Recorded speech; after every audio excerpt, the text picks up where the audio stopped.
While we've seen our first taste of gameplay from Pokémon Sun and Moon, we still don't have a clear idea of what this new entry will be like. What new features will they introduce? Which ones will be brought back? It got us to start thinking about what we hope to see in the 7th generation. Now this is more of a wish list since many of these honestly don't seem that likely, but they're still ideas that we think have a lot of potential. First of all, we'd love to see the return of the jerk rival, even though it already seems like that won't be the case at all. But past Pokemon games have had multiple rivals, so it's not impossible, yet, that another rival could be introduced. Gen 1 set the standard for what fans expect of a rival. He was cocky, rude, and constantly belittling you despite the fact that you often beat him. Yet he was always one step ahead and even became champion before you. It created this desire to take him down and the feeling that he really was your rival. The rival of Gen 2 continued this trend by having him outright steal his first Pokemon. He had a darker personality to him that softened over time, which granted him something of an arc. Again, it built up this actual rivalry between the player and the rival because he was such a jerk, and your opinion of him changed as he learned to truly care for his Pokemon. After that though, each rival was different, but never bad. It was nice to explore the other facets of rivalry at first, but by the time Pokemon X and Y were released, the concept of nice trainers was just kind of dull. These kids didn't feel like obstacles.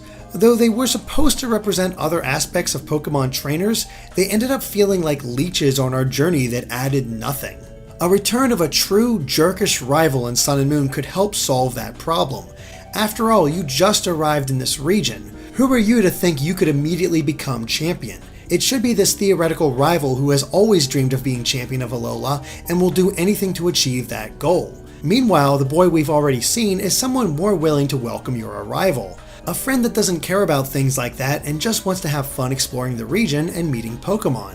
It'd be a unique dichotomy amongst the Pokemon games, though, as we said before, we doubt this will actually come true. Next we have Pokémon Ami, which was one of the big new features of X and Y.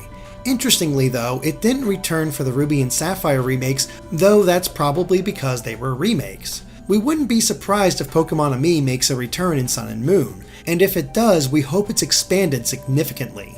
The feature was used as a way to build stronger bonds with Pokemon and grant them special bonuses in battle. This was done by either feeding them, playing minigames, or petting them. We want to see it expanded to allow players more interaction with their Pokemon. Fans have been begging for the return of the Heart Gold and Soul Silver feature of having any Pokemon follow behind you, but with the more realistic, such as it is, art style of Sun and Moon, that's likely not going to happen. Having a realistic sized Wailord following behind you would lead to all kinds of problems. But the point is that people want to connect with their Pokemon, and Pokémon Ami is the best way to do that. Make it more like Nintendogs and allow for all kinds of different activities with the different Pokemon.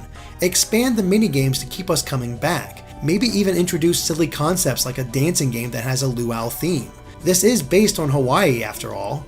And speaking of which, this is the perfect opportunity to bring back the Surfing Pikachu minigame.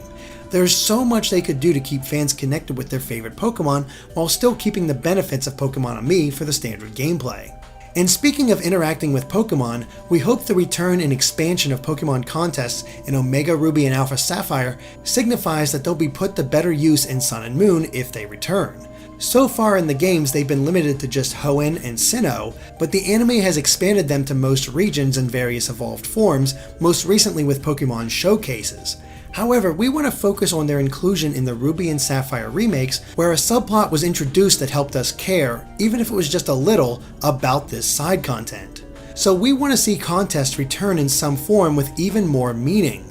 Give them their own league with its own unique characters and rival. Expand them to become a truly fun extra that may even tie in with our Pokemon Ami idea. Maybe the dance minigame allows them to perform better. But the biggest hope we have in the contest return is to make them have significant rewards. Maybe provide more unique items, or, since trainer customization seems to be returning as well, have this be the method that players could unlock the outfits of past gym leaders, Elite Four members, champions, and trainers. This would convince players to try more contests and potentially limit how many people have the same costumes.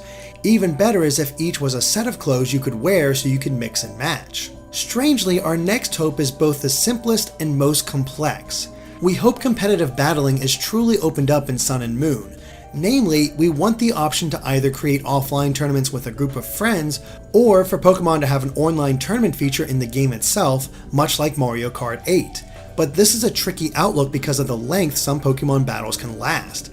Still, tournaments feel like a natural part of the game, and to somehow integrate that into the game itself would be something amazing, especially if there were multiple types of battles. Along with the standard 3-on-3 tournaments, perhaps there could be 1-on-1 tournaments where each trainer picks one Pokemon to use from their team of 6, in the same way 3 Pokemon had to be chosen from your team in the stadium games. And this idea could be expanded to double and triple battle tournaments as well. Namely, the chance to play against a ton of different people in a tournament setting would be a lot of fun, as Mario Kart 8 has shown. Make it a point-based system with limited time, and stalling tactics would suddenly be an inefficient victory method. We feel this would be a potentially amazing addition, but it's also the least likely to happen. We're not sure if Game Freak would find it worthwhile to put this much extra effort for the online. Finally, our last hope is something that we feel would truly celebrate Pokemon's 20th anniversary, a Champions League. In it, players would face off against the 6 protagonists from the previous games in an Elite Four-like challenge.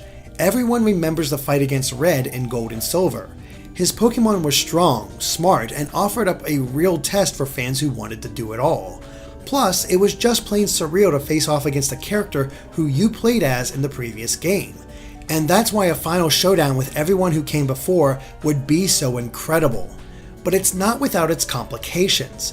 First of all, which protagonist do we choose between the male and female options? Should it be decided by who's more popular between the two? Or should the male trainers only appear if you choose to be a male trainer, while the female trainers appear if you choose to play as a female trainer? It's a sticky situation with no clear answer. Depending on the person, each one could be their iconic trainer. Despite this issue, we still feel like this idea has merit. It'd be a great post-game challenge and would certainly be a way to celebrate the evolution of Pokemon, especially if each trainer only uses Pokemon from their generation. It just feels like the idea has a ton of potential. More information on Sun and Moon is coming soon, and with it comes more clarity. But will some of our hopes for the game actually be integrated, or are we just daydreaming about the impossible? What about you though? What are your hopes for Pokemon Sun and Moon? Do you agree with ours? Let us know in the comments. Thanks for watching, and make sure to subscribe to Game Explained for more on Pokemon and other things gaming.